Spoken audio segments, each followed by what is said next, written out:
Hi అండి, అందరికీ శ్రావణ మాసం శుక్రవారం శుభాకాంక్షలు. శ్రావణ మాసం స్టార్ట్ అయ్యిందంటే అందరింట్లో పూజలు అన్నీ ఇవే ఉంటాయి కదండి. కొందరైతే ఇంకా నాన్ వెజ్ కూడా తినరు.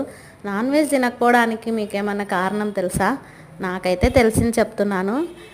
ఈ శ్రావణ మాసం అనేది దేవతలకు ఒక ప్రత్యేకమైన ప్రీతికారమైన మాసం అన్నమాట. వారికి దేవతలకు అనేది చాలా ఇష్టం అన్నమాట దేవతలకు శ్రావణ మాసం అంటే.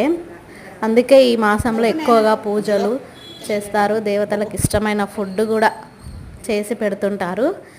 ఇంకా నాన్ వెజ్ ఎందుకు తినరు అంటే సూర్యోదయం అనేది కొంచెం తొందరగా అవుతున్న కారణంగా ఇంకా మనకు నాన్ వెజ్ తింటే మనం త్వరగా పడుకుంటాం ఈ మాసంలో. కాబట్టి జీర్ణం కాదు కాబట్టి